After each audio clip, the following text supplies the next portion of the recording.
Boa. Bom, galera, boa noite. Vamos dar start aqui ao 14º Clique Meetup Recife.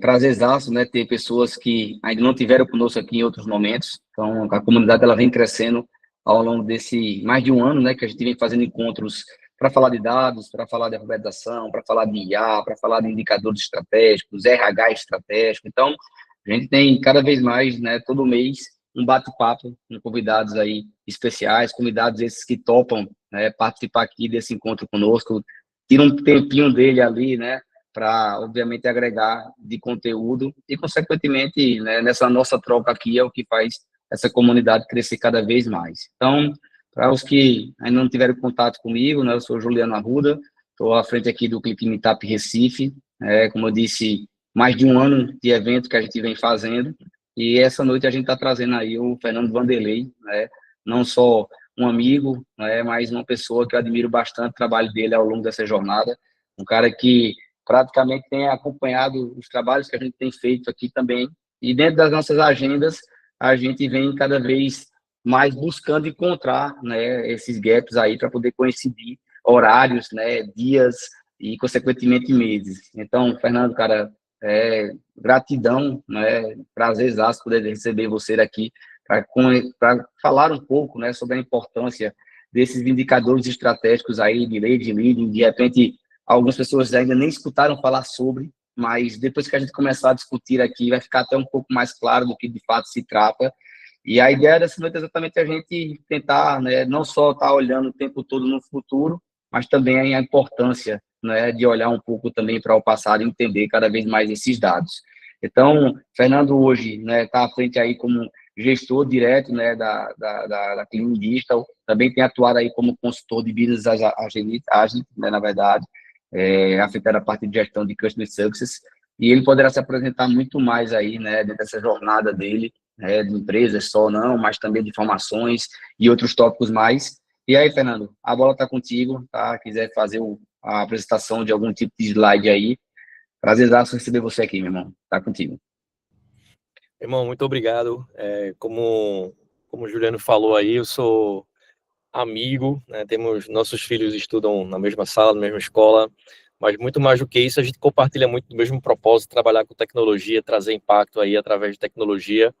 Eu acho que foi o que uniu a gente, né? A gente tem o mesmo pensamento, o mesmo fundamento ali de trazer impacto na ponta. Eu estou super feliz do convite. Finalmente uma agenda que a gente conseguiu calhar juntos, né?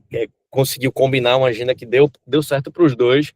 E eu estou super feliz de bater um papo aqui sobre esses temas de lagging, de leading, né? Que podem assustar inicialmente, como o Juliano falou, mas são termos muito comuns que às vezes a gente não tem a percepção sobre a gestão de lagging, de leading, mas que fazem uma grande diferença em torno aí do que a gente pode avaliar o que realmente importa.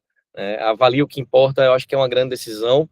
Sem dados, a gente não tem decisão estratégica alguma, mas saber que tipo de dados, eu acho que é uma grande sacada especial aqui do que eu queria trazer para uma discussão nossa aqui. Então, deixa eu compartilhar uma tela aqui com vocês. Me ajudem aí quando estiver aparecendo aí para vocês. Deixa eu só compartilhar aqui. Espera aí.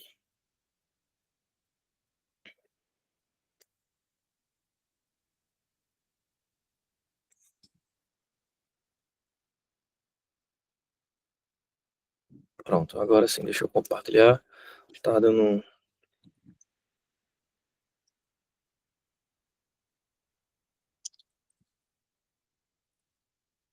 Pronto. Me avisem aí quando estiver aparecendo. Tá aparecendo para todos aí? Ainda não. Agora foi. Tá, ok. Bom, a ideia do nosso papo de hoje é a gente justamente desmistificar aí o que vem a ser esses indicadores de lagging, esses indicadores de leading e a importância que eles têm para os nossos negócios, tá? Então, eu queria muito que quem tiver dúvidas, quem tiver perguntas, podem fazer aí no nosso chat. A gente também vai ter um momento para tirar dúvidas ao final, mas eu queria muito mais bater um papo, tá? Eu não queria que a gente fizesse uma apresentação tão monossilábica aqui, tão somente eu, para a gente fazer valer a pena a nossa discussão de hoje aqui, tá bom? Então, me apresentar rapidamente, Juliano já comentou aí, eu sou gerente de Customer Success na Clean Digital. Para quem não conhece, a Clean Digital é uma empresa de planos odontológicos que começou como uma health tech e começamos aqui em Recife e hoje a gente tem 360 mil beneficiários, né, em todo o Brasil e a gente está expandindo nossas operações para possivelmente virar um plano de saúde aí. E eu trabalho como consultor de Business Agility, né, trabalhando em algumas empresas para justamente trazer a otimização de cultura organizacional. Alguns destaques aqui na área de gestão, mas eu costumo falar que todos esses emblemas e conquistas me levam a ser um cara muito apaixonado por pessoas. Né? Gosto de desafios, inovação, tecnologia, mas tudo isso aqui é para alcançar melhor e transformar a vida de pessoas. Bom, começando o nosso bate-papo aqui, eu queria trazer algumas reflexões, algumas provocações que permeiam sobre o assunto de hoje de leading e de lagging. Planejar é bom, mas saber se adaptar é o que separa quem sonha de quem conquista. Essa definição, essa frase, essa provocação mexe muito com o aspecto da gestão, sobre como fazer uma gestão de um planejamento de fato estratégico, levando em consideração dados que trazem resultados.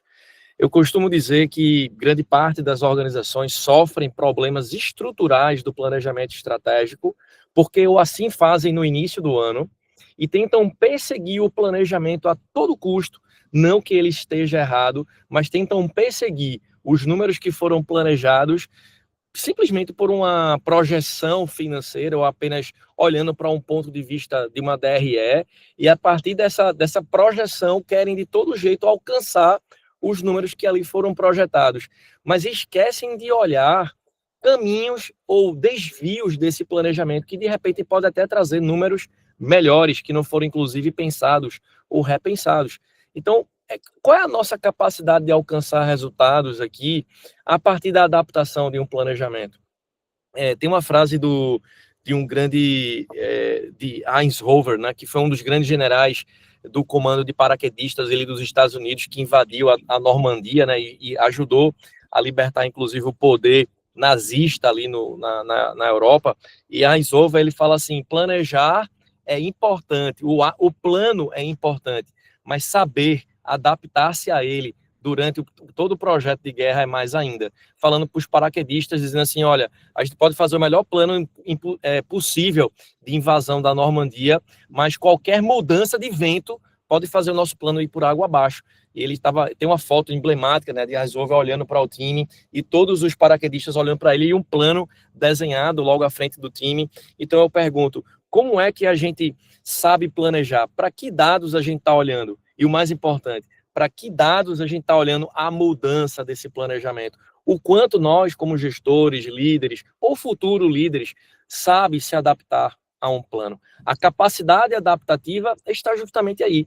E aí eu queria trazer uma provocação em cima disso. O quanto é importante olhar para os laggings, já falando um pouquinho aqui, que são os resultados finais, mas acontece tantos indicadores até chegar no lagging que a gente perde a percepção de adaptação, porque a gente está apontando para um KPI extremamente estratégico que leva um tempo para ele sair do seu lugar, para que ele mude de ponteiro, para que ele mude a sua elevação ou declive, a depender da categoria, da natureza desse KPI.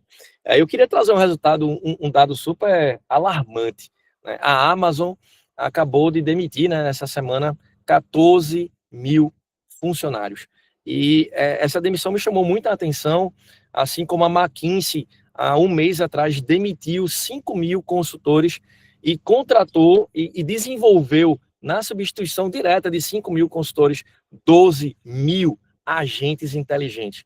Ou seja, todas as squads da McKinsey hoje são compostas por 4 pessoas e um agente inteligente.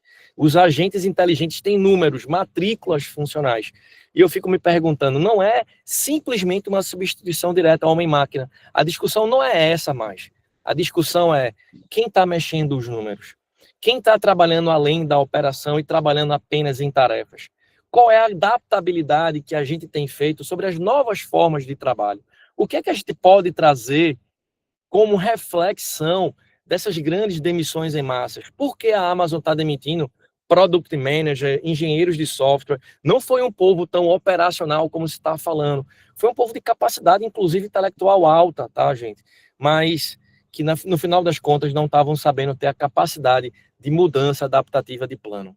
Tá? Isso está, inclusive, na fala do presidente da Amazon.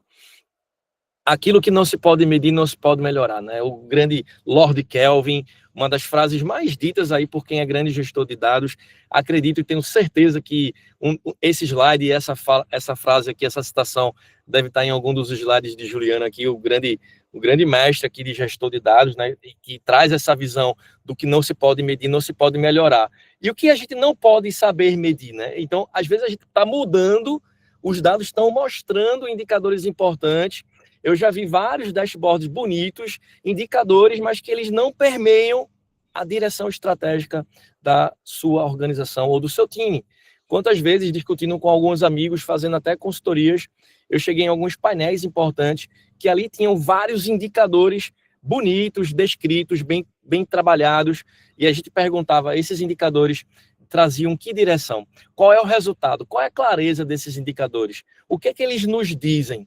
Ah, não, a gente está medindo a quantidade de projetos, a quantidade de capacidade, a alocação de horas, a gente está olhando a capacidade operacional, a gente está olhando a capacidade de recurso, a gente está olhando indicadores, outputs de projeto, a gente está olhando throughputs, mas e os resultados? Indicadores que mostram outcomes, ou seja, indicadores que mostram benefícios gerados, impactos, market share. Como é que a gente olha o impacto e o benefício que a gente está gerando a partir desse volume de projetos, quando a gente olha para um escritório de projetos? A gente, quando faz um trabalho de gestão, de consultoria de gestão, a gente olha muito para PMOs, e dentro dos PMOs a gente olha vários indicadores bonitos, indicadores de SPI, que é o índice de performance de schedule de um projeto, sobre o aspecto do tempo, o CPI, que é o Customer Performance Index, que é o índice de custo de um projeto. A gente olha para curvas S, que é a otimização da execução de um projeto dentro daquilo que foi planejado. Mas e os benefícios? Mas e o impacto gerado? Eu costumo dizer, seu projeto às vezes está em 36% do planejado, em tantos por cento do realizado, e o que ele está sendo entregue?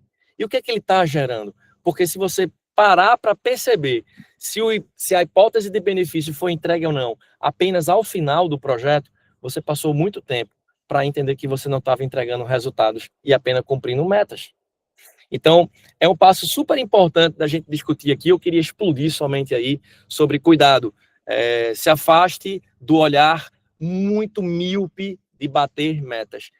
Essa é a grande discussão hoje, inclusive um relatório do Global Human Capital da Deloitte. A Deloitte acabou de lançar uma nova proposta de valor, Employee Proposition Value, a visão de uma postura de um novo gestor de projetos, que é um gestor muito baseado em outcomes, que são cada vez mais resultados e benefícios entregues ao nosso cliente. Eu vou falar um pouquinho mais na frente.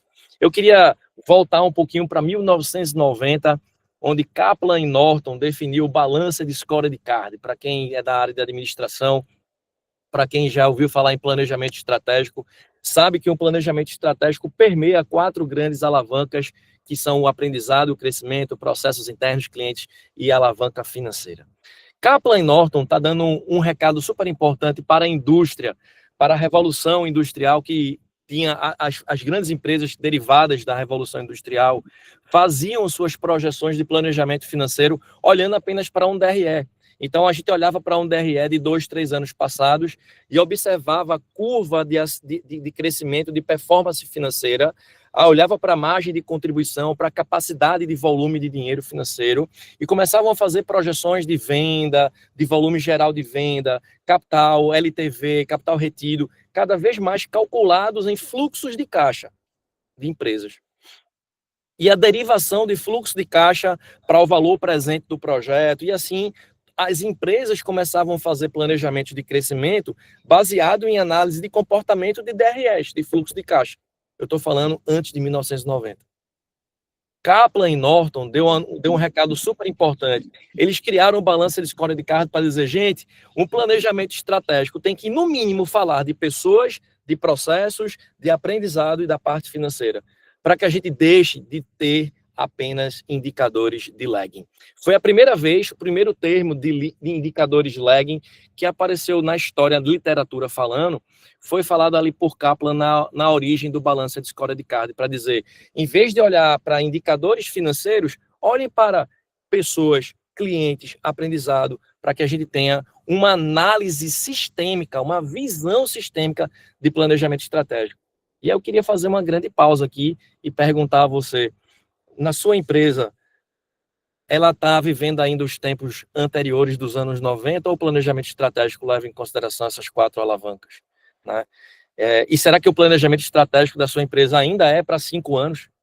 Eu não consigo planejar meu dia de amanhã, né? Quiçá uma empresa planejar para 5, 4 anos. É importante ter uma missão, é importante ter uma visão, é importante planejar 5 anos, mas é importante decompor 5 anos em 1 e 1 ano em 3 meses para criar capacidades adaptativas.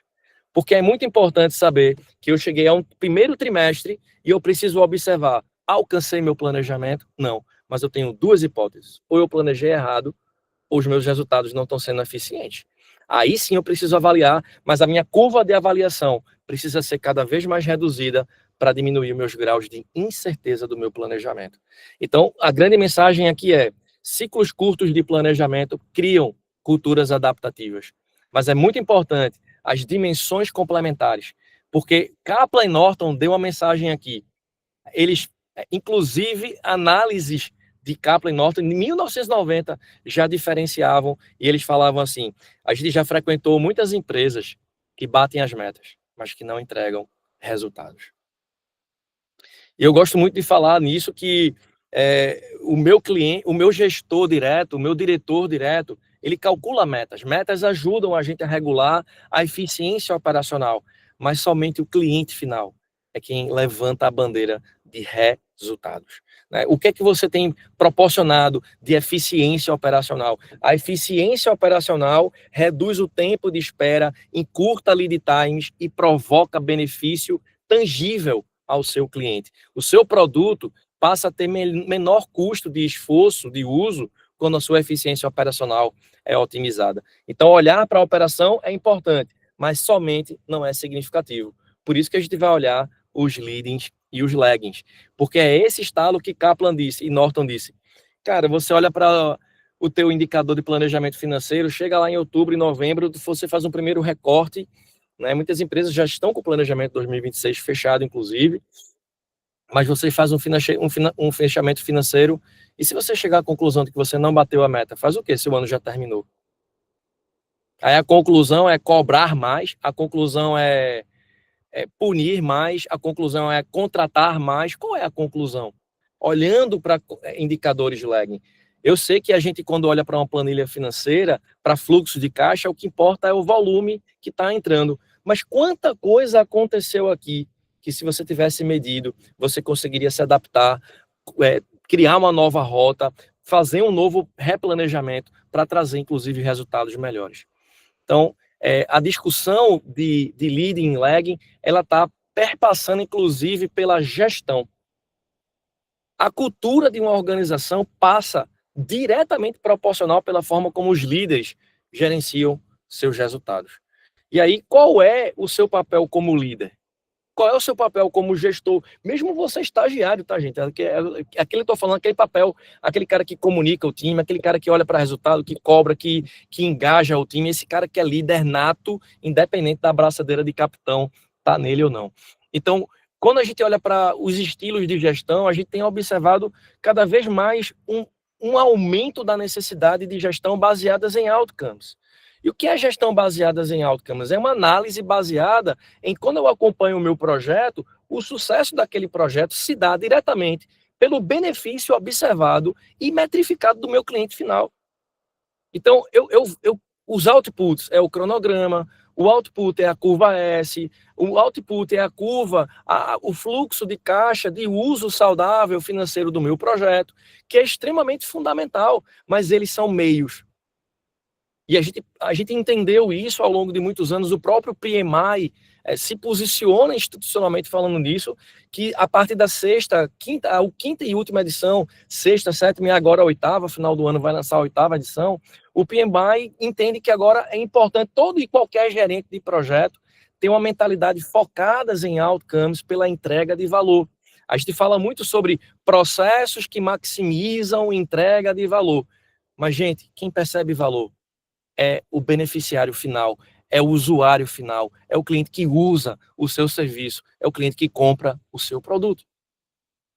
Né? Eu digo muito isso que eu fiz uma consultoria em um grande hospital oftalmológico aqui em Pernambuco, né? Antes da XP, a XP comprou esse hospital e criaram uma holding ali chamada Visual One, e uma das primeiras direções ali do grupo da XP foi indicar a consultoria de gestão ágil para os hospitais, para otimizar essa visão de outcomes. Isso foi em 2016. E depois de bom tempo, eu tive um probleminha ali peculiar, né? Eu sou um cara que tem problemas peculiares interessantes. Eu passei 3 meses tendo conjuntivite, depois descobriram que eu tinha uma bactéria alojada no meu olho, que estava ganhando, enfim, estava aumentando sua colônia de atuação. E eu tive uma grande oportunidade de sentar e ir mais de 15 vezes ali àquele hospital em um espaço de 3 meses. E eu fico pensando, será que é tão difícil fazer uma query?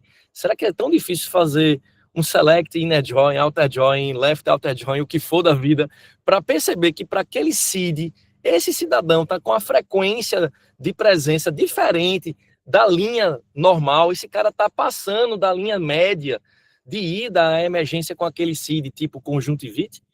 Será que é tão difícil disparar um SMS, manda um fax, esquece tecnologia, manda um fax dizendo, olha, estamos preocupados porque estamos percebendo a sua frequência de ida a um tratamento conjuntivite. Estamos nos compartilhando aqui com você, nos compactuando com você aqui, porque nós queremos não medir esforços para atendê-lo.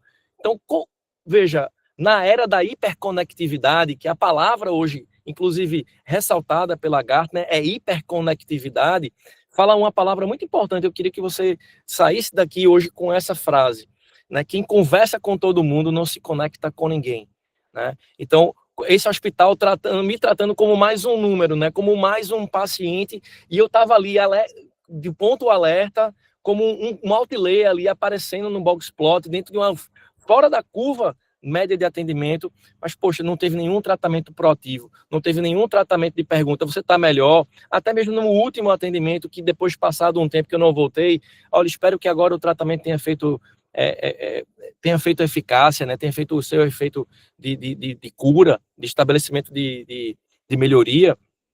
E, além disso, eu contabilizei, eu sou um pouco nerd às vezes, né? Eu estava sozinho, e aí eu comecei a contabilizar o tempo que eu pegava a senha, o tempo que eu preenchia a guia, o tempo que eu passei, tempos ativos e o tempo que eu passei esperando. E eu somei todo o tempo e dividi o tempo total pelo tempo que eu ativo, o tempo que eu estava sendo atendido, e eu cheguei a uma métrica chamada eficiência de fluxo. Flow efficiency. E a eficiência de fluxo ali, das 10 vezes que eu consegui medir, eu cheguei no máximo a 18%. E aí eu pergunto, na época que eu fiz a consultoria nesse hospital, o hospital investiu milhões de reais em máquinas de reconhecimento facial, reconhecimento de temperatura corpórea, em tecnologia, em servidores, em cloud, muito investimento em tecnologia, em consultoria externa, produtos e sistemas de alto porte, mas a percepção minha como paciente é a mesma de 2015. E eu estou falando de mais de 9 anos. Então, qual é o resultado que esse hospital entregou? Inclusive, até brinquei que esse hospital tinha um banner, né? Somos o hospital mais acreditado. Acabamos de receber o prêmio de acreditação do Hospital Oftalmológico da América Latina. Falei, pô, ele é acreditado para os seus auditores, mas para os seus pacientes talvez nem tanto, né? Então, precisamos saber medir qual é o nosso resultado, para quem entregamos o resultado, qual é o benefício, quem mede o meu benefício. Então, é importante a gente ter essa percepção. Eu queria trazer um estudo de caso real, mas um estudo de caso além desse hospital, eu queria trazer um estudo de caso de implementação de um chatbot aqui da empresa que eu estou trabalhando. Cara, a gente queria... Eu cheguei, esse projeto já estava rodando já há um ano, né? A gente estava querendo implementar um grande chatbot, inclusive, com uma análise semântica, com um fluxo super fluido, com RAG, com contexto altamente profundo de tecnologia. A gente criou um agente super inteligente para reduzir a grande sobrecarga do meu time de atendimento, do sistema da central de atendimento ao cliente. E aí, quando a gente implementou esse chatbot, a gente tomamos uma decisão de implementar esse chatbot com um time de alta senioridade, com engenheiros sênior, com um time de pesquisadores, inclusive, para apoiar na definição estratégica da inteligência artificial, e assim o fizemos. E, cara, eu vou falar, viu? É um bot de alta fluidez, um bot de altíssima inovação, inclusive tecnológica. E aí eu trago uma definição aqui muito clara em cima desse exemplo que eu coletei, inclusive, para a gente aqui hoje de noite discutir. Veja, os outputs, trazendo uma diferença aqui dessa definição, foram as entregas concretas e mensuráveis desse projeto. Entregamos um chatbot que estava implementado e funcionando, criamos uma base de conhecimento totalmente configurada e fizemos integração desse chatbot com CRMs e canais digitais. E aí, sucesso do projeto, né? Qual era a ideia? A gente queria, inclusive, fazer um atendimento na camada nível 1, N1, ou seja, qualquer dúvida, qualquer necessidade mais emergente e facilmente resolvida, a gente queria que o chatbot fizesse esse trabalho de contingenciamento para eu conseguir tirar a gargalo do meu time de sistema de atendimento ao consumidor, para que a gente conseguisse ter mais posicionamento estratégico e resolver situações mais complexas. Mas não foi o que aconteceu. A gente começou a perceber que o nosso público não estava tão pronto assim. A melhor tecnologia é entregue para o público errado.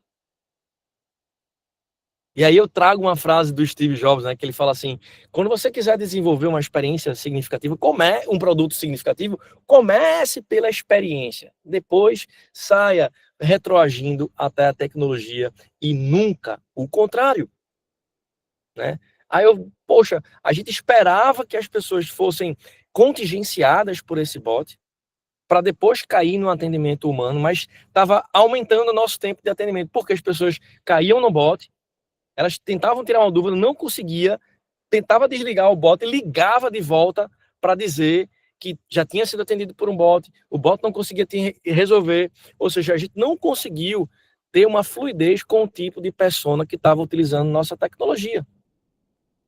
Então a gente esperava, na verdade, ter redução de 30% médio de atendimento e não teve. A gente pensou em aumento de 20% da satisfação dos clientes e a gente não teve. Redução de 25% dos custos operacionais de atendimento e não teve. E a melhoria na retenção desses clientes. Bom, o chatbot, qual é o benefício? Aqui é um projeto simples, de alto impacto, que a gente precisa pensar em como é que a gente traz, através, até o Brandon falou aqui, através de Design Thinking, eu consigo entender quem é a persona, então eu já evitaria esse tipo de problema, minimizaria. Mas o principal, qual é o benefício que eu quero promover aos meus clientes? Quem são eles? O que é que eles esperam? Porque eu tenho um cliente high touch que quer o contato físico. Eu tenho um cliente medium touch que quer contato físico, mas quando quer uma dúvida pode ir lá no bot. E tem cliente que é low touch, que quer o contato somente automatizado.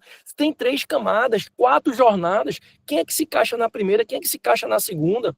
Então a gente precisa muito de clareza sobre isso. Então, para a gente fechar essa discussão dos leads e dos laggings que eu falei, leads e laggings passa pela definição de gestão de outputs e de gestão de outcomes. Outputs, gente, são os meios e os outcomes são os fins. Ou seja, no meu projeto não bastava apenas entregar o chatbot, era necessário garantir que ele trazia benefícios reais. Então eu precisava garantir que ele trazia como melhorar a experiência do cliente. Melhorou a experiência? Reduziu o custo? Aumentou a eficiência? Mas, poxa, dentro do meu PMO, dentro do meu escritório de projeto, esse projeto estava com um alto nível de entrega, de eficiência máxima, entregou antes do prazo. O custo, a curva de custo estava super equilibrada. A curva S era um sistema altamente eficaz para um estudo de caso, mas que não trazia benefício, mas que não estava trazendo outcome. para ninguém, tá? E aí eu começo depois de falar sobre, e eu espero que tenha ficado claro através desses exemplos, tanto desse hospital oftalmológico e agora do chatbot, eu espero que tenha ficado claro aqui a discussão da gestão baseadas em outputs e a gestão baseadas em outcomes. Claro que um leva ao outro, mas quando eu digo orientada a outcome, é que o seu resultado de projeto, o sucesso do seu projeto é o benefício observado. E isso nos ajuda a pensar sobre lagging e leading. Porque tudo, a grande sacada aqui está exatamente em a gente desmistificar essa ideia do que é meta e do que é resultado. A meta são os números que eu estou cumprindo, alcançando, mas os resultados são os sinais que a minha estratégia está viva.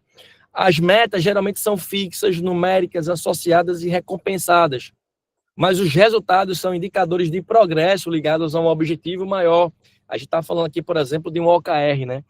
Cara, quantas vezes eu acompanhei empresas que fazem OKRs que são só financeiros? Ah, queremos alcançar tantos clientes, queremos aumentar tanto de venda. Não que isso esteja errado, mas lembra de Kaplan e Norton? Objetivos é algo muito mais inspiracional, porque as pessoas, gente, do seu time, as pessoas que trabalham com o seu time, que trabalham diretamente contigo, se você é um líder, coordenador ou um gerente, saiba de uma coisa, as pessoas não se engajam com números. Quando você diz, precisamos aumentar em 25% a nossa percepção de venda, volume geral de venda, quando você traz um indicador numérico, elas não olham para aquele número e dizem, pô, vou me inspirar agora porque esse é o número que eu vou alcançar. Dificilmente as pessoas se engajam com números. As pessoas se inspiram e se engajam, elas se identificam com objetivos. Então, a estratégia, inclusive, de OKR por trás disso é trazer a percepção de progresso orientado a um objetivo, não apenas a um número, tá? Então, essa ideia de metas em números ajuda a gente a sair de uma gestão mais reducionista. O que é uma gestão reducionista? É que quando a gente olha para um número, olha, eu projetei 26% de aumento de venda, mas a gente só teve 24%. Beleza, o que houve dos 2%? Ou pior, que iniciativas, a partir de uma gestão de conhecimento, que iniciativas eu construí que deram muito certo e que me levaram ao resultado de 24 para eu repetir, reforçar, para eu otimizar essas iniciativas no próximo período ou no próximo ano. Porque o mais importante é que você não gerencie somente metas, mas a gestão baseada em resultados passa por uma gestão de indicadores, metas, mas principalmente de iniciativas. Quais foram as iniciativas executadas? Quais foram as iniciativas que não mexeram ponteiro nenhum? Qual é o plano de ação? A gente termina o ano, olha para trás e olha só para números. Onde estão as iniciativas que deram certo? Então, essa discussão passa por leads em lags. E aí eu quero trazer um exemplo aqui bem legal, olhando para a perspectiva de customer experience, da experiência do consumidor, que é exatamente aqui. Pô, quando a gente está olhando para lagging, quando a gente está falando de lagging, a gente está olhando para indicadores que já aconteceram. Exemplo, NPS. Eu como professor, eu dou muita aula em MBA, pós-graduação, e eu gosto muito, às vezes, quando eu pego uma instituição de ensino que coloca uma aula no final de semana e eles colocam uma semana de intervalo no meio. E aí tem o outro final de semana que consegue terminar o módulo, né? Ou seja, não é tão seguido, ou seja, todo dia de noite. Tem um intervalo, uma semana ali no meio para o cara conseguir analisar. Veja, imagine, e geralmente acontece isso quando o cara está na última aula, quando o cara está no último treinamento, ou dando treinamento, inclusive em treinamentos corporativos.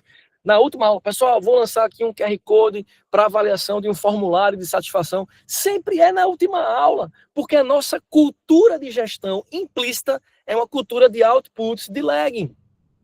O que é lagging? É tipo assim, terminou o curso, agora avalie. Imagina se você dá um treinamento e todo mundo diz que foi um fracasso. Tu faz o quê? Pede desculpa?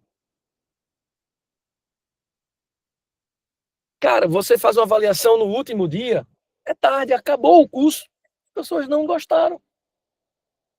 E aí, como é que você Que tipo, não é nem só a periodização, às vezes é o tipo da avaliação, o tipo do indicador. Porque o NPS é o quanto de 0 a 10 você recomendaria. É uma taxa de lealdade, de indicador. Então, o quanto você indicaria professor Fernando para outros alunos? Se eu fizer isso no meio da semana, eles vão dizer, pô, o curso não terminou ainda. Aí, pô, então o NPS só vai fazer sentido quando terminar. Então, Fernando, ele não é importante? Ele é importante. Inclusive, faça a pesquisa de satisfação de NPS ao final do curso. Mas e os indicadores até chegar no NPS? Quais são esses indicadores que eu vou levantar? Então, só para a gente refletir, aqui está essa questão do lagging indicators. O lagging é exatamente o resultado final da interação com a experiência do cliente. Eles vão dizer se o cliente está satisfeito, leal ou se abandonou o produto. Qual é a característica de indicadores lagging? Fácil de entender. São métricas de alto nível. E aqui eu quero fazer, inclusive, um grande parêntese, mas super interessante, que é o seguinte. Sabe aquela estratégia que você diz assim, poxa, eu vou fazer todo um planejamento para ser um cara mais fit, para ter uma alimentação mais saudável, alguns costumes mais saudáveis, de cuidar mais da minha saúde. Aí você se planeja, você vai lá e compra aquela roupa, a roupa mais cara, mais para doer mesmo no bolso, para dizer, meu irmão, investi, agora não vou desistir não. Você vai lá, paga a academia por um ano, você faz todo um planejamento. E aí, primeiro passo é você ir no nutricionista. E aí, quando você vai no nutricionista, que o camarada te coloca numa balança de bioimpedância, ele vai fazer assim, olha, meu amigo, a gente precisa dar uma reduzida nesse PGC, que é o teu percentual de gordura corporal. E aí mora um risco.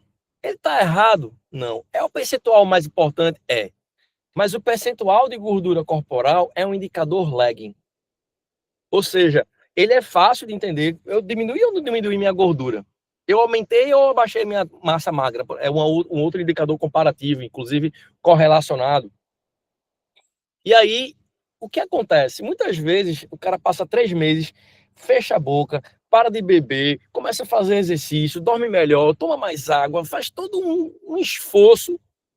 E às vezes passa 3 meses, o camarada chega lá na balança de bioimpedância e o percentual de gordura corporal não saiu do lugar. Aí o cara desengaja.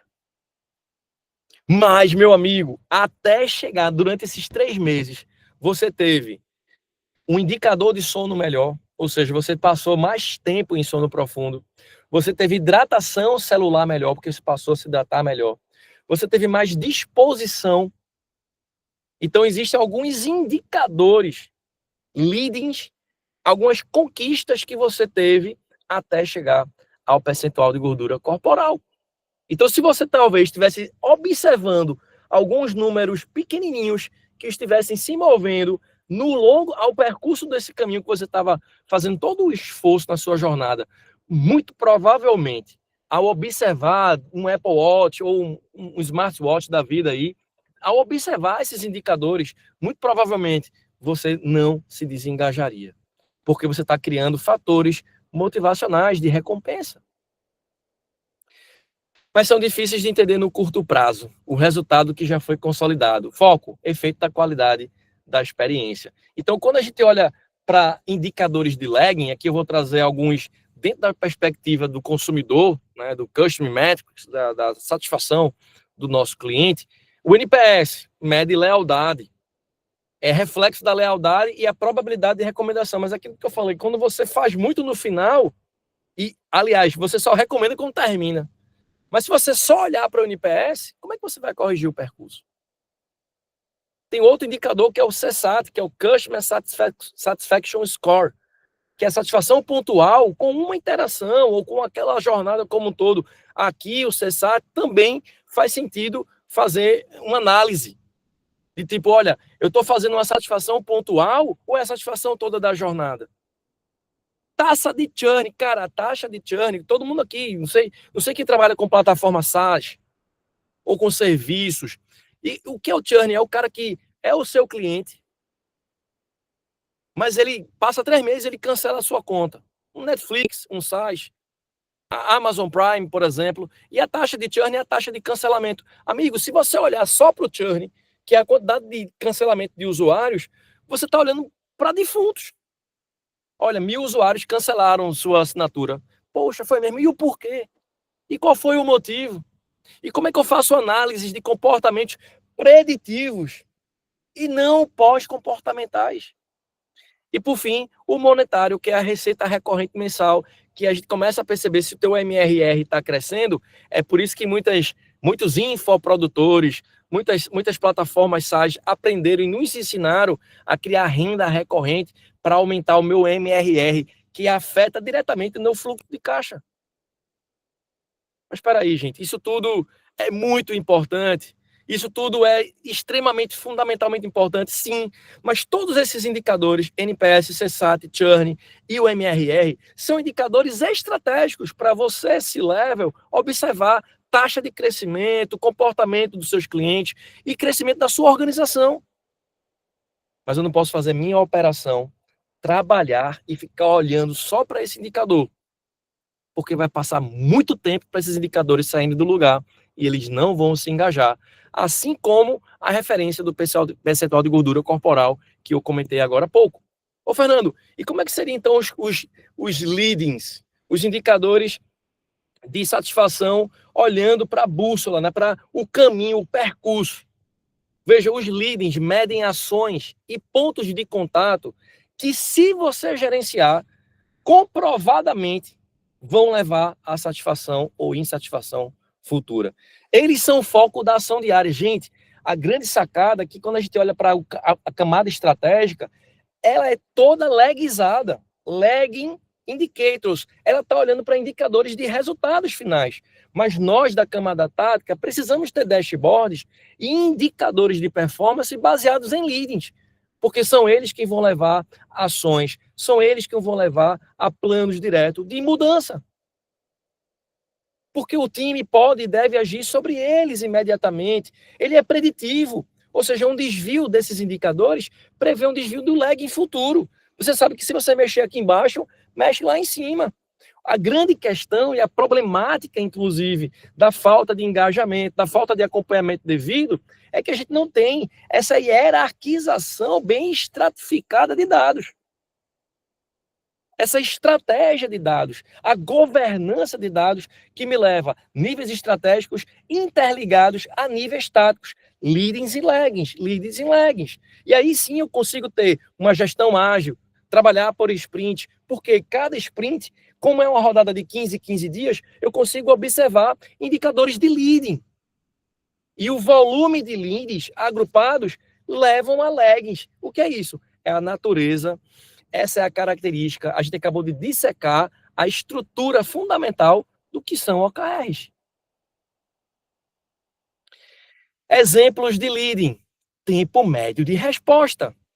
Cara, se o meu TMR é muito alto daquele hospital, ou seja, tem um lead time muito ruim, prevê um CSAT baixo. Percebe? Eu vou ter um CSAT, um Customer Satisfaction, que é de 1 a 5, né? Aquela escala de 1 a 5, de pouco satisfeito e muito insatisfeito, enfim. Se eu fosse lá no hospital, provavelmente eu ia colocar muito insatisfeito, porque o meu TMR, todas as vezes que eu fui lá, estava muito alto, muito elevado. Customer Effort Score. O que é o Customer Effort Score? Mede o esforço do cliente para completar uma tarefa. Muitas vezes a gente define quem trabalha aqui com dados, quem trabalha com tecnologia. Muitas vezes você, ou até mesmo uma loja física. Quando eu falo uma loja de roupa, às vezes o cliente tem que se deslocar muito para pegar a roupa que ele escolheu, para escolher, e até o vestuário, se for muito distante, se esse esforço for grande, ele tem que ficar na fila, ele vai desistir. Quanto maior o customer effort, quanto mais o esforço, o score muito esforço, muito provavelmente o NPS vai ser baixo. Sabe aquele cliente, quantas pessoas aqui não compraram ou compram na Amazon até hoje? E quantas pessoas aqui compram na Amazon porque o cara tá lá e é um clique, comprar agora, pum, Você não cadastra de novo, você não confirma a CVV, você não confirma... Cara, tá tudo cadastrado a um clique de uma compra. O esforço é tão baixo que, meu irmão, tu compra às vezes... Porque se você der tempo, inclusive, do cliente pensar, ele desiste da compra. Ou seja, o Customer Effort Score é muito baixo. E cada vez mais baixo o NPS é muito alto. Olha só que correlação direta. Então, eu tenho que trabalhar com o meu time e dizer, gente, bora melhorar aqui o aplicativo para o Customer Effort baixar, para o tempo de resposta ser cada vez menor. Então, eu vou trabalhar com esses indicadores, eu, gerente. Porque o TMR mais o CS está mexendo em CSATs e NPS lá em cima para a estratégia. O problema é, como eu estou falando, às vezes a gente cobra do time, gente, bora melhorar o NPS do nosso cliente, tá muito baixo. Bora. O time se esforça. Você faz uma reunião depois de 3 meses. O NPS melhorou 0,25. Que a natureza do NPS leva tempo. Aí você cobra de novo. Cara, tu estás com uma ferramenta, com um indicador altamente lagging, cobrando para uma operação que não tem visão de leading. Falta liderança estratégica de dados. Falta gestão estratégica de dados. Aí, ó, engajamento, resolução, percentual de resolução no primeiro contato, First Call Resolution, FCR. O cara liga ali para uma empresa que está inconformado, aí o camarada às vezes fala assim, olha, se você tiver algum problema, eu sugiro você mandar um e-mail para atendimento. Mandar um e-mail, cara. O cara já não está falando contigo, porque tu não resolve naquela primeira ligação, primeiro contato. Porque muito provavelmente, se teu FCR for muito alto, tu resolver rapidamente, o teu CSAT também vai ser muito alto. Muito legal, né, gente? Essa correlação me ajudou bastante a entender como gestor como é que eu faço derivações de indicadores, como é que eu crio hierarquia de indicadores, ou a estrela do norte, né? Enfim, aquela métrica que é, qual é a métrica fundamental? Mas para chegar nela, quais são as outras métricas pequenininhas que eu tenho que satisfazer para atingir o meu resultado maior estratégico? Claro, isso precisa mudar a cultura da gestão, isso precisa mudar a cultura da organização, isso precisa mudar, às vezes, a cultura do feedback da organização, precisa mudar a formação da liderança da organização, a forma de acompanhar resultados, a forma de medir e de recompensar resultados. Porque quando a gente começa a trabalhar com OKRs, onde a gente cria objetivos focados em benefícios, em outcomes, a gente começa a criar uma organização centrada no cliente e não na organização. Quando a organização faz planejamentos estratégicos, geralmente ela está olhando o seu DRE para ela crescer, claro, óbvio, mas ela faz projeções apenas lagging. E aí isso não termina engajando todo o corpo operacional. Então, quando a gente começa a trazer uma correlação aqui, quando a gente traz lado a lado os laggings e os leadings, a gente consegue trazer uma tabela de causa e efeito super sensacional aqui, que traz foco em ação. Ou seja, se eu tiver um indicador lagging alto, e se meu indicador leading também tiver no nível muito alto, ou seja, eu quero aumentar o NPS de 30 para 50 em 6 meses. Qual é a natureza disso aqui? Me parece um OKR. Mas eu começo de um NPS e eu faço uma derivação do meu NPS para o Customer Effort Score. Ou seja, para chegar aqui, eu vou reduzir o esforço do cliente no fluxo de onboarding, para reduzir de 4,5 para 2. Aí, qual é o meu plano de ação? O time de UX e produto vai refatorar o onboarding com teste de usabilidade semanal, focado em redução de cliques. Porque essa redução de clique vai diminuir o esforço do cliente. Diminuindo o esforço do cliente, vai aumentar o NPS. A gente chama isso de efeito snowballing, né? Efeito cascata da derivação de dados. Reduzir a taxa de churn. Geralmente, a gente faz uma projeção de redução de taxa de churn e todo mundo que trabalha com o sucesso do cliente tem que se virar. Mas, peraí, para reduzir churn, eu preciso aumentar meu FCR. Resolução no primeiro contato do suporte, eu tenho que sair de 60% para 80%.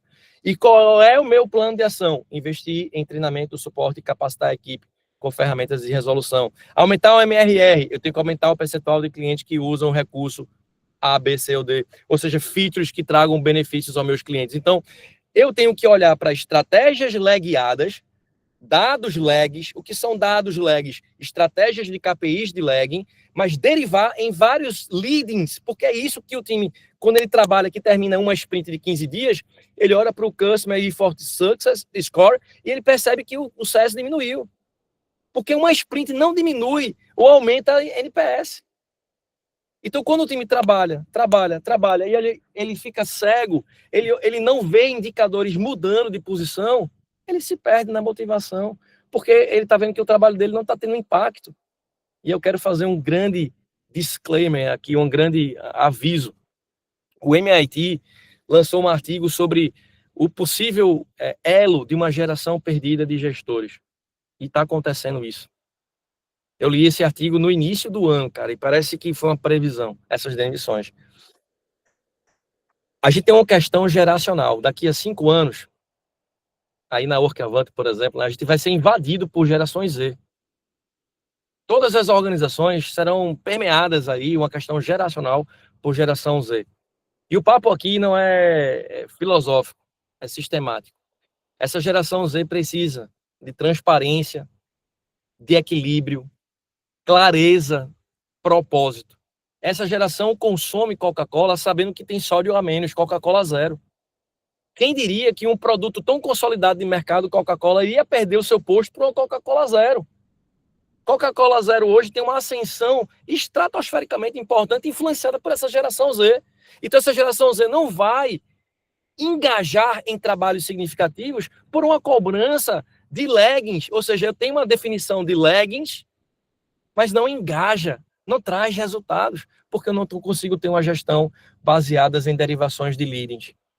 E aí entra a inteligência artificial, que traz cada vez mais um catalisador de laggings a partir da visão de leadings. Então, as minhas inteligências artificiais vão gerar cronogramas, vão gerar curvas S, vão gerar análise de custo. Para quê? Para que o meu time fique focado em outcomes. Então, a inteligência artificial está assumindo cada vez mais a gestão de artefatos de projeto para que o meu time fique focado em tarefas de leading que entreguem laggings significativos. Então, a gente está falando, quando a gente olha para essa estrutura de lagging indicators, lead indicators e plano de ação, é a derivação de objetivo, resultados chaves e iniciativas. A gente está falando da estrutura, do esqueleto, da formação de OKR. Qual é a grande sacada aqui? É que poucas vezes a gente tem visto, de fato, organizações que, ao trazer objetivos, trazem já dados de lagging. Ou seja, o objetivo é financeiro, os resultados, os key results também são financeiros e as iniciativas ficam sem gestão. A gente, às vezes, não sabe quando atingiu uma meta, por que atingiu, por que bateu, porque a gente não faz a gestão devida das iniciativas. E aí, gente, eu queria finalizar esse papo, mas vou trazendo um estudo de caso bem real aqui, mas eu queria trazer cuidado com a armadilha de uma métrica única. Confiar apenas em lag indicators como NPS é como dirigir olhando para o retrovisor, que inclusive inspirou o nosso título do Meetup hoje. Você sabe onde esteve, mas não pode desviar do obstáculo à frente. O risco, o NPS baixo, só aparece no final, quando o cliente insatisfeito já saiu ou está pronto de sair. O princípio proativo, use o leading lag, o leading indicators, para garantir a entrega da experiência e o lagging para validar que a experiência está gerando resultado. Tá? Então, se o lagging tiver bom e o leading tiver bom, mantenha o curso. Se o lagging estiver ruim e o leading estiver bom, investigue. Há algo além do processo principal que está afetando a satisfação do seu cliente. Exemplo, um bug crítico recente que não foi medido pelo Customer Effort Score. Se o seu lagging estiver bom e os seus leadings aqui operacionais estiver ruim, alerta, o NPS atual que você mediu lá em cima está atrasado, está outdated. Aí é o que mais acontece, indicadores outdated. Por quê? Por isso que a gente tem, às vezes, dashboards bonitos, indicadores legais, mas está faltando a governança desses dados, a governança estratégica de revisão desses dados. Os laggings são dados passivos que são atualizados pela frequência cíclica iterativa incremental de leadings. aí você nunca vai ter dados outdated, tá certo? E aí eu queria trazer um estudo de caso final, que foi a implementação feita por mim aqui, gerente de Customer Success, que a gente tinha análise de dados, aqui é uma visão de uma segmentação de 11 segmentos dos nossos clientes. E aí eu queria trazer uma discussão super importante. A gente tinha uma base de dados de cliente assim, qual é o nome, mora onde, se está pagando, se não está pagando, dados estáticos. E eu perguntava ao time, gente, como é que a gente tem dados de comportamento? Como assim comportamento? Como é que a gente analisa se o cara vai deixar o plano só quando ele sai do plano? Quando o cara sai do plano, a gente faz um trabalho, olha, você não gostou não do plano odontológico, o que é que aconteceu? Mas depois que ele desistiu, sempre trabalhos reativos de retenção de cliente, nunca trabalhos proativos. Aí foi quando eu queria, inclusive, deixar aqui uma recomendação de leitura dessa segmentação preditiva de comportamento de consumidor, chamada de RFM. RFM é uma segmentação de clientes baseados em 3 vertentes. É uma matriz tridimensional: Recency, Frequency e Monetary. O quão recente ele utilizou o seu plano, porque às vezes o cliente está na base, mas ele utilizou o plano odontológico há 5 anos atrás. Então ele não tem percepção de valor. Ele só está deixando lá porque é barato, está recorrente no cartão, tá massa para tu, mas está ruim para ele. Isso é ruim para você. Então ele não é, ele tem o recency baixo. Qual é o frequency? Ele vem com que frequência? De ano em ano? De 5 em 5? Então o recency é o quanto recente ele consumiu o seu serviço. O frequency foi com que frequência ele permanece frequentando o seu serviço. E o monetary, o quanto ele deixa de valor na sua base. Porque ele pode ir com frequência, mas ele só faz profilaxia. Ele só faz limpeza dos dentes. Isso não significa dizer que ele é um bom cliente. Significa dizer que ou ele não conhece os outros serviços, ou ele tem medo. Aí você precisa investigar. Mas olha a minha análise. Minha análise tem 11 dimensões de cliente. E o que é que eu faço? Eu coloco uma IA para observar deslocamentos de segmento. Quem era potencial fidelização e que passou a hibernar, prestes a hibernar. Que estava em prestes a hibernar, que passou a ficar em risco. Então, quando eles começam a derivar de caminhos, eu começo a ter um trabalho de notificação por um IA, para ter um trabalho preditivo e dizer, olha, cliente, eu ligo lá para o gerente lá de Fortaleza, olha, do lado de Ceará, o cliente fulano de tal, ele era um cara que tinha potencialidade de fidelização, ele acabou de entrar em risco. Por quê? Porque talvez o monetário dele ficou muito baixo, frequency muito baixo e recency muito baixo. Isso aqui é um tipo de trabalho de leading, é um trabalho de estratégia de dados e que isso eu chamo, aqui sim, desculpem alguma provocação aqui, mas isso eu chamo de dashboard, que é um board que traz indicadores de decisões estratégicas de retenção. Então, isso ajudou a gente a trazer um nível de retenção altíssimo e um impacto direto do controle de churn. Então, assim, saber trabalhar com dados é primeiro mudar a mentalidade do que você quer analisar. Então, às vezes, a gente coloca as melhores ferramentas na cabeça das pessoas que querem medir o que não entrega nada. Então, muitas vezes a gente olha para dashboards que tem horas de projeto, quantidade de projetos executados. Isso está levando você para onde, amigo? Isso é importante medir, mas não é, desculpa, não é um dashboard. Não são indicadores estratégicos. Isso não vai te levar a lugar nenhum. Então, essa foi uma discussão importante. Eu queria também privilegiar todos que permaneceram online e que aturaram esse tempo todo a minha fala, né, a paciência que tiveram de chegar até aqui. E aí eu queria privilegiar esse tempo para a gente fazer uma discussão, fazer um bate-papo, fazer perguntas. Eu vou deixar aqui meu contato, né? Aqui está os QR Codes, tanto de LinkedIn, quanto o contato de Instagram. E não se preocupem, meu Instagram está privado, porque eu sofri alguns ataques de hacker, então eu passei a privar meu contato por uma questão de privacidade da minha família, mas podem pedir a solicitação, que eu teria o maior prazer, vindo desse meetup, do convite do meu amigo, tão querido, assim, admirado, que eu tenho uma admiração gigante por esse camarada aqui que me convidou, me fez ficar com frio gelado aqui na barriga e tentar entregar o meu máximo aqui para vocês, tá bom? Então vamos se conectar, vamos fazer algumas trocas de conhecimento, e eu sempre digo, depois de um meetup, depois de uma palestra, depois de uma aula, todo mundo vira amigo, tá bom? Então, Juliano, contigo, meu amigo. Meu irmão, cara, nem palavras aqui para a quantidade de mensagens, tá? Não só aqui pelo chat, mas WhatsApp mesmo, falando da aula, tá? diria que 1 hora aí de conteúdo, que isso é uma das propostas e do que a gente, de fato, vem buscando de melhor para agregar essa comunidade, sabe, Fernando? Como você fala, o nosso quórum aqui, ele é 20, 30 pessoas, mas quem entra fica, sabe? A gente realmente consegue reter bem essa atenção e, claro, é o conteúdo, né, em alta que vai fazer com que realmente essas pessoas elas possam ficar do início ao fim. Perguntaram aqui se iria ser disponibilizado esse material, né? Já falaram aqui que a gravação tem que ir lá para o canal do YouTube do Clique Meetup Recife, sabe? Então, cara, agradecer, obviamente, esse teu tempo, né? Como eu falo, viagens, né? Agendas que a gente muitas vezes não bate, mas que dessa vez a gente conseguiu acertar um dia e feliz em saber que essa contribuição aí agregou demais ao pessoal.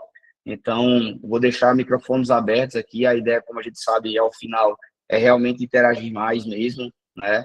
E, gente, aproveita, né, esse momento, né, para dúvidas e afins. Tem algumas minhas aqui, mas vou deixar vocês também aí iniciar algum tipo de questionamento, beleza? Então, fiquem à vontade.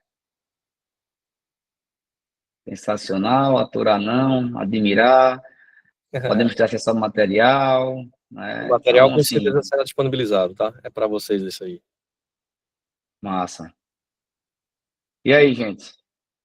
E foi levantar da cadeira e parar de trabalhar para assistir e aprender. Que é isso, Austin, meu amigo? Venha-se embora para cá. Pare um pouquinho aí, pelo amor de Deus. Uma hora Tencine, dessa. já pensou? Tencine, meu irmão, que honra tê-lo aqui, viu? Sei que você está num quebra-cabeça danado aí esses meses, mas que bom que você pôde participar. A palavra está contigo aí. Fala, meus queridos, boa noite, belezura? Tranquilo? Cada porrada e voadora que tomamos hoje aí do Fernando, né, cara? Pílulas de verdade, assim, né? Cara, eu falo de coração sincero, eu não imaginei que estava nesse nível, essa palestra, cara. Entrei na curiosidade aqui, porque a gente tá com uma menininha de 1 mês aqui, 2 semaninhas, estamos cuidando dela. E até falei para Bruno, eu disse, te vira agora nos 30 porque eu quero assistir isso aqui. E coincidentemente, não sei se tu caísse do céu, Fernando, mas a gente está numa situação assim de reavaliar indicadores de alguns clientes, até nossos também, cara, e eu não estava assim, tipo, conseguindo raciocinar exatamente o que eu queria da minha vida, sabe quando te dá um branco? E essa tua pegada ali de pensar assim, cara, sabe, passa uma borracha, reavalia e, pô, pensa na entrega. Não só dentro de casa. Cara, essa percepção, assim, foi como um tiro na cara, no sentido de, caramba, cara, é isso, cara, sabe? É essa reavaliação, assim, Pô, Fernando, não só do conteúdo ali, mas a forma como tu explica a tua didática, puta, fenomenal, cara. Quero de alguma forma estreitar o laço contigo, talvez pedir um carinho teu, não sei se esses slides tu possa compartilhar, para que eu possa fazer algum estudo meu, porque agora me interessei pra caramba nesse assunto, eu nunca tinha ouvido falar disso, tá? De lagging, de leading, coisa assim, mas ao mesmo tempo que tu explicou, me pareceu uma coisa assim, puta, que faz tanto sentido, e por que eu não sabia disso antes, né? E, cara, poxa, muita gratidão, cara, pelo Juliano aí ter essa oportunidade também de trazido, pelo Júlio aí tá sempre insistindo em trazer esse meetup, e puta, que honra aqui tá te ouvindo, Fernando, tu é demais, cara, obrigado mesmo. Sim, cara, eu fico sem palavras se ele alcançou dessa forma, alcançou meu objetivo principal, tá? Assim, pega meu contato aí, passei, se você quiser, pega com o Juliano, né? Pega lá no grupo, onde você puder. E, claro, esses slides é todo seu, né? Tá à disposição, e quiser conteúdo também, material de estudo, estou à disposição, estou aqui para isso, de verdade, para contribuir mesmo com essa caminhada de compartilhamento, tá certo? E obrigado pelas palavras. Se você teve essa sensibilização, também fala muito de você, né, como gestor, e dizer, cara, preciso passar uma borracha, a gente precisa também dar um feedback, que nem todo gestor está disposto a passar borrachas. E a sua postura foi fenomenal. Isso fala muito de você também. Nando, o Tencine é um querido aí, como ele mesmo fala, tá? Dentro da comunidade Clique, embaixador Clique aí há alguns anos, tá? Como eu te disse, apesar do Clique Meetup ser Recife, a gente vai ter gente aí do Brasil todo também assistindo a gente. E ele é um dos caras que, inclusive, já participou de meetups conosco aqui, tá? Para quem lembra aí também, né, a gente teve uma passagem com o Tencine, também é um grande amigo, tá? A gente sempre nos eventos aí tem a oportunidade de trocar ideias também. Mas, Pensinho, eu passo sim depois o contato aí do Fernando para ti. Tenho certeza que tem muita coisa para vocês dois aí trocarem de figurinha. Esse, inclusive, é um dos propósitos aqui dessa comunidade, tá? Agregar, né? Poder fazer trocas e que fico feliz por ter, né, gerado já esse tipo de insights aí, né? E, consequentemente, aí, boas parcerias. Mas, gente, vamos lá, Galvão. Teu xará aí, Fernando. Boa noite a todos. Cara, mais uma vez, foi um prazer assistir uma aula tua. Já tive o prazer de assistir essa tua aula no Agilidade Recife, há uns 15 dias atrás aí. Você trouxe o tema lá do Stability, eu achei incrível. E quando eu vi que o Juliano divulgou que você era o palestrante desse meetup, eu fiz de tudo para poder participar. Eu tinha falado para esse cara, velho, eu vou fazer um esforço para participar desse meetup. Desde o ano passado eu não tinha conseguido participar de nenhum, porque os encontros terminavam conflitando com outras obrigações, e hoje eu consegui justamente ajustar para poder presenciar isso. E para mim, eu confesso que eu não me arrependi nem um pouco, ainda mais por trabalhar em um órgão público como agilista, e eu sei do desafio que é enfrentar, você poder medir a qualidade do usuário ali no dia a dia, e você vê a equipe focada em entrega, e eu tenho uma noção de, cara, a gente está fazendo errado, a gente precisa medir de uma forma mais estratégica e assertiva o quão está agradando, o quão está atendendo às expectativas, a experiência do usuário. E aí, esses palavrões, lead, lag, eu desconhecia.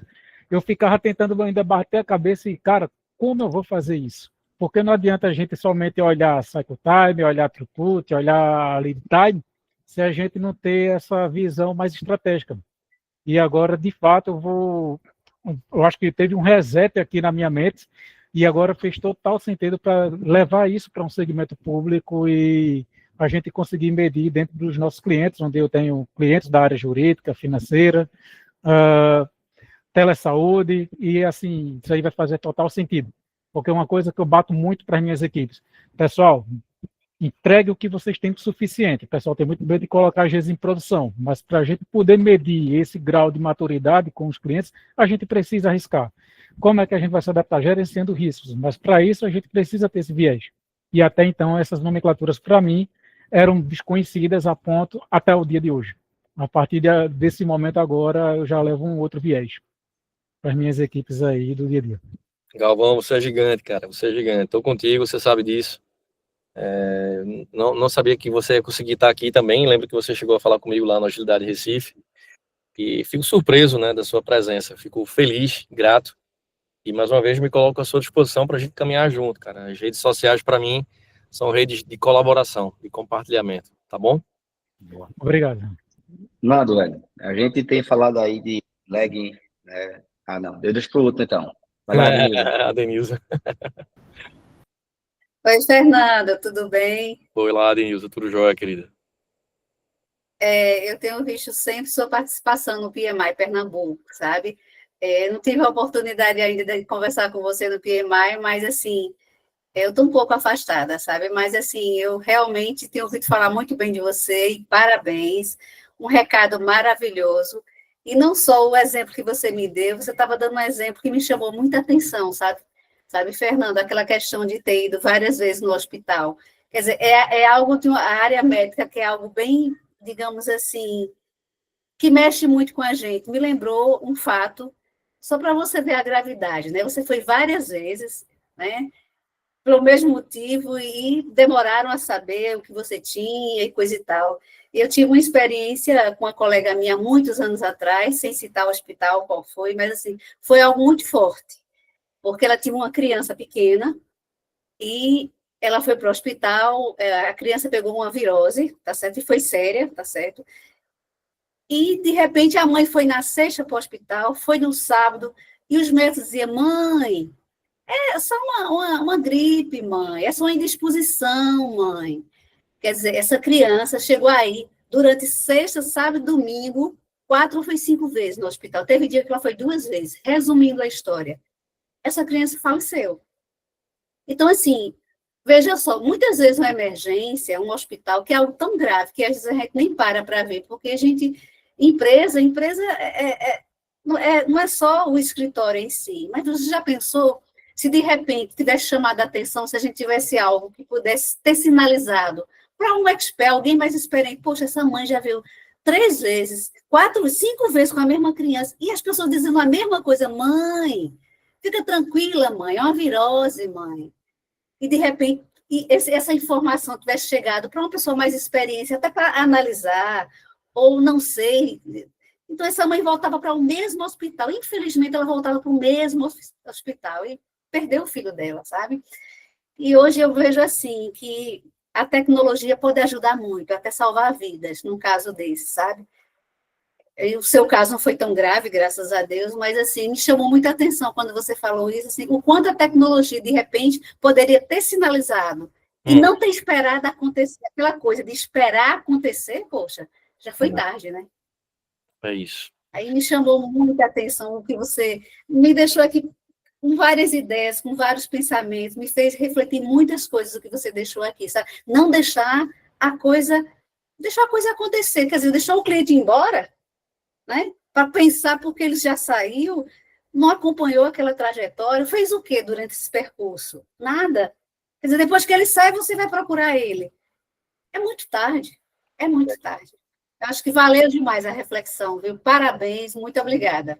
Obrigado, Denilza. Obrigado a você pelos comentários e sigo à sua disposição aí para a gente compartilhar, trocar figurinhas aí de conhecimento, tá bom?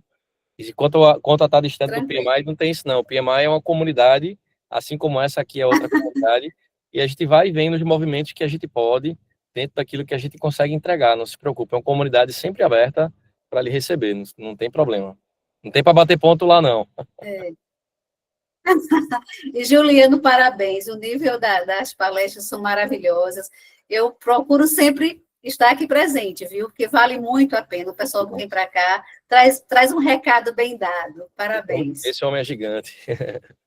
Rapaz, eu que fico feliz em poder contar com tanta gente boa, né, que acredita em propósito, em poder disseminar cada vez mais conhecimento. Eu acho que isso aqui é o que vai, de certa forma, fortalecer cada vez mais isso. A gente tenta escolher a dedo, tanta gente que a gente realmente tenta trazer, sabe, dos compromissos, mas poder ter essa troca aqui de uma horinha, sair daí da correria, do dia, às vezes a pessoa está em casa chegando, está jantando ali muitas vezes, até brinquei com o Fernando, que saí 6 horas, cheguei em casa só para engolir alguma coisa, meu filho ligou para jogar bola. Se meu filho, eu não posso jogar bola hoje, mas pai, são 5 minutinhos. Enfim, foi de sapato e tudo. Do jeito que eu estou aqui, eu fui brincar com ele, engoli alguma coisa rápida, voltei. Mas muito.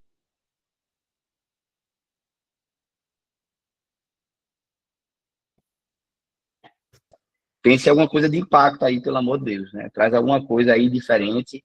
E eu acho que a gente conseguiu, né, através aí desse conteúdo, obviamente, como alguns falaram aqui, nunca tinha escutado, né, compartilhamento de material e etc. Mas, enfim, Barbalho, manda a tua dúvida. Galera, tudo bom? Fernando, primeiramente, quero agradecer aí pela sua disponibilidade, sensacional a palestra. Termos aí, a gente depois vai atrás, né? Porque quando a gente não tem conhecimento, a oportunidade é essa, né? Mas entender o conceito, entender a mensagem, eu acho que é super válido nesse momento em que a gente está buscando conhecimento, né? Então, nada mais válido do que isso, né? Ser humilde ao ponto de dizer, cara, não conheço, não tenho ideia de como é que eu consigo, mas é algo que está sendo feito e se está trazendo resultado, por que não implementar no nosso dia a dia, né? De gestão. Estão me ouvindo bem? Porque eu estou fazendo um processo de caminhada, só que eu não posso deixar de assistir o meetup, mas também não posso deixar de fazer a caminhada, né? Gostei, Barbalho, gostei. É isso aí, é isso aí. Os processos. Aqui, fazendo O homem é muito tarefa. Aí é o seguinte, uma coisa que me chamou a atenção aí, essa semana eu recebi uma mensagem da minha gestora dizendo assim, eu não tô satisfeito em estar olhando esse indicador de time tal.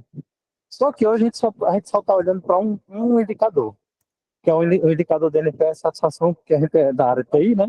Então tem o meu suporte ali, tem 3 áreas que dá suporte aos clientes internos. E hoje a gente iniciou com o NPS. Quando você precisou falar as coisas, a gente tem um trajeto até chegar ao NPS. a gente está preocupado no NPS. E o que é que tem antes dele? Ele quis mexer um pouco aqui comigo, que eu agora eu vou ser o transformador, né? Eu vou ter que chegar para ela e dizer, olha, antes desse, eu acho que é importante que a gente passe por essas etapas. E para essas etapas eu vou ter que ir atrás, para mostrar que a gente não tem que estar se preocupando apenas com o final, mas o que vem antes. Porque eu não sei o que está motivando aquele NPS estar baixo, entendeu? Tem outras camadas aqui que a gente tem que olhar, entendeu? Então achei massa isso aí. E isso já está mexendo aqui com meus neurônios de buscar a referência disso. Eu vi que você falou sobre um livro, RFM, alguma coisa assim. Uhum. É uma Eu estratégia vou de segmentação, chamada RFM. Esses termos que você falou aí.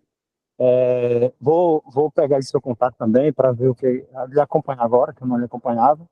E é isso aí, foi sensacional, abriu a mente aqui, já está fervilhando aqui de ideias. Parabéns aí. Babalho, cara. Boa, Primeiro, Sérgio. fenomenal você ser multitarefa, de não só caminhar e prestar atenção, como ainda conseguir fazer uma pergunta pertinente. Isso mostra. Mas obrigado pelo prestígio de continuar observando e compartilhando aqui com a gente. E eu queria dizer que você também mostra o quanto você é bom gestor e líder do seu negócio, não tenho conhecimento do seu negócio, mas você mostra o quanto é bom ao chegar e dizer, cara, nunca ouvi, e eu tenho a humildade suficiente para chegar aqui e reconhecer que eu nunca ouvi, mas quero anotar o livro, quero aprender. Cara, você me traz inspiração, né, sobre esse tipo de postura, porque eu acho que é essa necessidade de aprender que faz o homem ser muito bom naquilo que faz, né?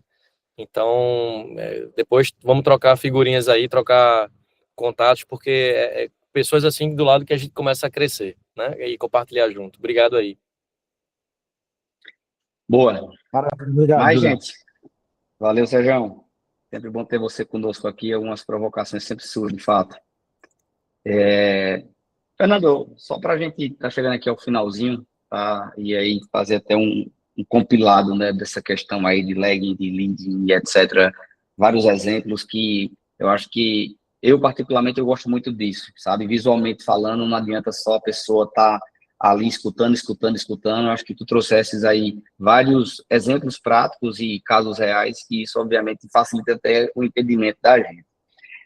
Trabalhar com dados hoje, né, é um desafio, até porque em alguns pontos aí, como tu mesmo falasse, nem sempre aquela pessoa ela está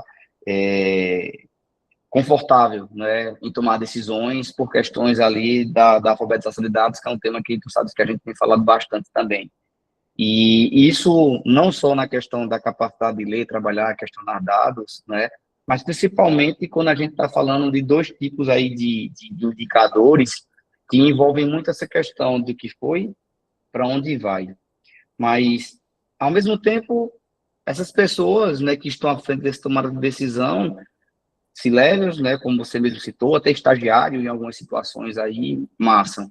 Mas é a cultura, né, para que, de fato, essas companhias hoje, elas consigam ter essa percepção para que eu possa fazer o melhor uso do meu lagging e, consequentemente, olhar para o meu leading, onde foi se falado de geração Z, né, aqui pontualmente falando, e a gente tem líderes hoje também que estão dentro dessa geração e que como que vai trabalhar esse processo de ter uma cultura de adaptação, de um gestor adaptativo, não é? Como que hoje tu consegues enxergar isso? Porque a gente sabe que a cultura, né, ela como estratégia no café da manhã, como você bem sabe, É isso né? aí. Então, eu queria entender de você, assim, por essa tua jornada, né, em outros clientes, obviamente, que tu passou, e principalmente colocando esse teu trabalho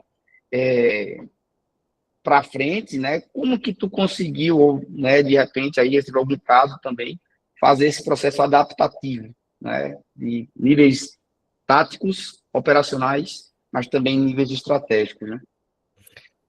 Essa é uma pergunta de doutorado, eu acho, né? Cara, eu acho que é fundamental, Juliana, o que tu perguntou aí, porque eu acho que o coração de uma boa governança de dados, a boa estratégia de dados, é a boa estratégia de uma cultura que passa pela cultura da liderança dessa organização. Um livro que foi divisor de águas, assim, para mim, foi Avalie o que Importa, né, do John Doerr, que é o autor do OKR, que explica não o método, mas o pensamento de avaliar o que importa. E esse livro, para mim, eu estou lendo ele pela 5ª vez, eu estou lendo de novo agora, inclusive está em andamento a minha leitura desse livro, porque esse livro, toda vez que eu leio, eu trago um insight diferente, inclusive os leads e slagons também vêm de lá. Né? Como eu acabei de mostrar, é a estrutura por trás, é o pensamento que está por trás. Qual foi o meu maior desafio? O meu maior desafio foi uma empresa muito grande de Fortaleza, né, do Ceará, uma empresa conhecidíssima, e me contratou como consultor de Business Agility, e a gente começou a trabalhar a mudança da liderança para saber como lidar de forma adaptativa. Então, ciclos adaptativos de gestão, como criar a definição de uma cultura baseadas em sprint para criar iterações, porque não é só um projeto alongado e dividir o teu projeto na linha do tempo, mas criar pequenos objetivos minimamente alcançáveis para criar uma cultura de engajamento. E dessa cadeia de uma operação, a gente criou uma cadeia tática lá no PMO, e o coração da gente sempre era no PMO, para criar um VMO, que é um Value Management Officer. Como é que a gente cria um escritório baseado em valor? E aí, eu lembro muito bem dessa empresa que ela conseguiu, cara, basicamente jogar fora os dashboards de PMO mais tradicionais para passar a criar uma estratégia completamente orientada a VMO. Isso levou 2 anos e meio, e toda a estratégia tática ali de VMO mudou a forma de planejar a estratégia e da operação acompanhar seus resultados.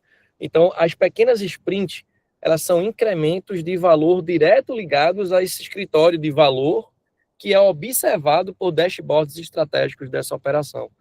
Mas eu preciso reforçar que tudo isso aconteceu porque um dos diretores de tecnologia veio da Magazine Luiza e assumiu a diretoria dessa empresa, que trouxe toda uma veia de tecnologia que foi comprada pelos C-Levels, que foi financiada. Então, precisamos, muitas vezes, desse financiamento, dessa aquisição cultural vinda de cima, e eles observaram, inclusive, um ganho imediato.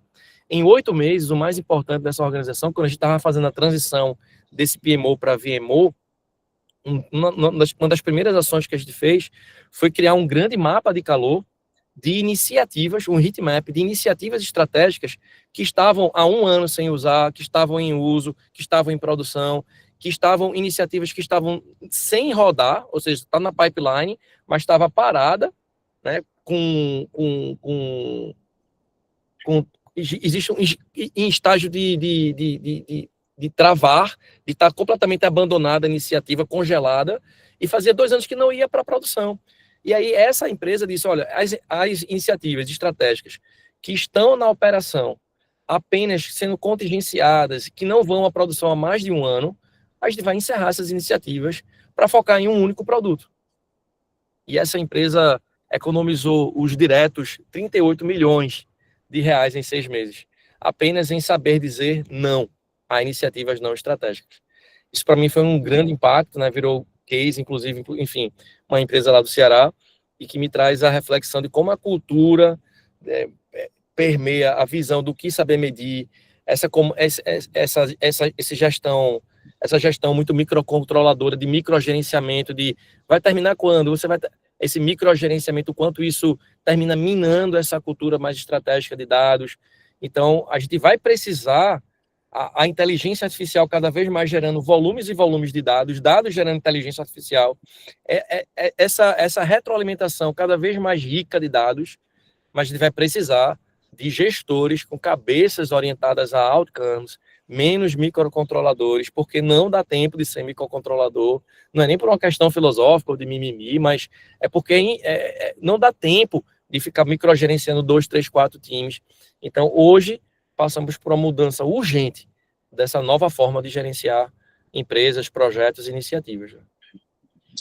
Excelente, excelente, meu irmão. Cara, acho que fica aí o recado dado, tá? Sei que algumas pessoas estão saindo, eu sempre faço aqui alguns registros, né, de fotos, para a gente manter, obviamente, né, aqui a comunidade viva, né? Praticamente metade do fórum já foi embora aí, então daqui a pouco o pessoal também começa a sair, a gente vai conseguir fazer esse registro.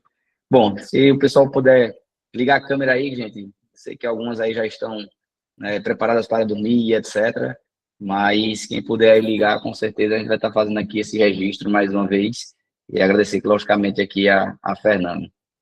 Show de bola. Grande Cauê, você apareceu, meu amigo. E aí, Babalho? Peguei o final porque estou pelo celular aqui, acabei de chegar em casa e vi. No próximo estarei na íntegra. Boa. Babalho, você rodou quantos quilômetros, Babalho? Tá no mudo, tá no mudo. Deixa eu ver aqui o aplicativo. Peraí, só um minuto. São dados, gente, são dados. Ah, deixa ele voltar para a foto aí, que ruim. Como é? Quase dois. Quase 2? Beleza. Vou fazer só o registro aqui. Se eu vou liberar para você dar um trotezinho aí, viu? A Gabi aí, a Edir aí. Vamos nessa? Vamos lá. O Tensino eu vou deixar ele quietinho, que ele tá com o bebezinho lá, tá? Boa, galera. Fiz o registro aqui. Vamos fazer outro só para garantir, né? Vai que alguém piscou aí. Lá vai outro aí. Boa. Gente, finalizamos aqui mais um meetup, né? Mês de novembro aí já tem outra pessoa no radar, tá? Coloquem na agenda de vocês, final do mês, né? Dessa forma que a gente sempre tem feito os nossos encontros. LinkedIn vai estar sendo pontuado, Instagram e etc. Agradeço mais uma vez aí a participação de vocês. A comunidade, ela cresce de acordo com as pessoas que de fato acreditam aqui no propósito, tá? E Fernando, irmão, mais uma vez, gratidão aí pelo teu tempo. Sei que as crianças já devem estar aí dormindo, né? Mas é isso, seguimos na luta e valeu mais uma vez aí, galera, pela participação de vocês, tá? Até uma próxima. Obrigado, meu querido. Valeu. Obrigado pelo convite. E obrigado a todos aí pela presença até esse horário, viu? Obrigado, gente. Valeu, Forte abraço pessoal. a todos. Valeu, Fernando. Valeu. Tchau, tchau. Tchau, tchau.